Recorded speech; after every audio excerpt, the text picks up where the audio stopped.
Hello guys, big boss പുത്തൻ വിശേഷങ്ങളിലേക്ക് എല്ലാ കൂട്ടുകാർക്കും സ്വാഗതം. അങ്ങനെ അവസാനത്തിലേക്ക് അടുക്കുമ്പോൾ ഒരു കടുത്ത പോരാട്ടം തന്നെയാണ് ഇപ്പോൾ അവിടെ നടക്കുന്നത് അല്ലേ. പുറത്ത് ആ ഒരു പഴയ മത്സരാർത്ഥികളുടെ റീ എൻട്രി ശരിക്കും പറഞ്ഞാൽ അതൊരു യുദ്ധക്കളമാക്കിയിട്ടുണ്ട്. അങ്ങോട്ടും ഇങ്ങോട്ടും വീണ്ടും കുത്തിത്തിരിപ്പും ഒക്കെ ആയിട്ട് വീണ്ടും ഒച്ചപ്പാടും ബഹളമൊക്കെ ആയി. ശരിക്കും കുറച്ചൊരു ദിവസം മുമ്പ് നിങ്ങൾ ആലോചിച്ച് നോക്കി, ആദിലയുടെയും അനുവിൻ്റെയും അനൂറയുടെ ആ ഒരു വൻ അടി കഴിഞ്ഞ് പിന്നെ ഒരു കുറച്ച് ദിവസം കഴിഞ്ഞ് ശാന്തമായതാണ്.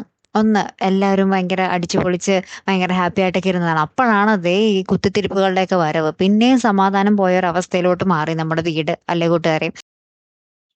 കാര്യങ്ങളൊക്കെ ഇങ്ങനെ പോയിക്കൊണ്ടിരിക്കുകയാണെങ്കിൽ കൂടിയും ആകെ 5 പേരാണ് നമ്മുടെ ഫിനാലെ വേദിയിലേക്ക് ലാലേട്ടന്റെ കൂടെ ചെല്ലുന്നത് അല്ലേ കൂട്ടുകാരെ. ലാലേട്ടന്റെ കൂടെയല്ല അന്നത്തെ ആ ഒരു എന്താ പറയാ ഫിനാലെയിൽ മത്സരിക്കുന്നത് 5 പേരായിരിക്കും. ഇപ്പൊ മൊത്തത്തിൽ നമ്മുടെ ഹൗസിൽ 7 പേരുണ്ട്. അപ്പോൾ ഒരാളെ നമ്മുടെ തലേ ദിവസം ഫ്രൈഡേ വന്ന് ലാലേട്ടൻ വിളിച്ചുകൊണ്ട് പോവുകയോ അല്ലെങ്കിൽ പെട്ടെന്നൊരു സ്പോട്ട് എവിക്ഷൻ നടത്തുകയോ ചെയ്ത് ഒരാളെ എന്തായാലും പറഞ്ഞു വിടും. വേറൊരാളെ എങ്ങനെയായിരിക്കും, രണ്ടുപേരെ എന്തായാലും ഒരുമിച്ച് പറഞ്ഞു വിടാൻ സാധ്യതയില്ല.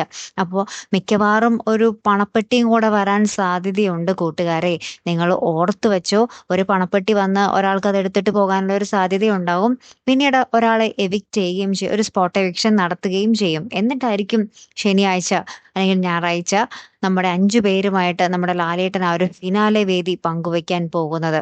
അതേ കൂട്ടുകാരെ, അപ്പൊ ആ ഒരു പണപ്പെട്ടി വരുന്നെങ്കിൽ അത് ആരായിരിക്കും എടുക്കാൻ പോകുന്നത്? നമ്മുടെ നിവിനും ആദിലയും എടുക്കാൻ തക്കം പാർത്തിങ്ങനെ നിൽക്കുകയാണ്. അപ്പൊ ഇവർ തമ്മിൽ എന്തെങ്കിലും മുട്ടനടി അതിനിടയിൽ വരുമോ? ആരായിരിക്കും പെട്ടിയും കൊണ്ട് പോകുന്നത് എന്ന് നമുക്ക് കണ്ടറിയണം അല്ലേ. കാത്തിരുന്ന് തന്നെ കാണാം കേട്ടോ. അടുത്തൊരു വീഡിയോയുമായി വരുന്നത് വരയ്ക്കും ഗുഡ് ബൈ.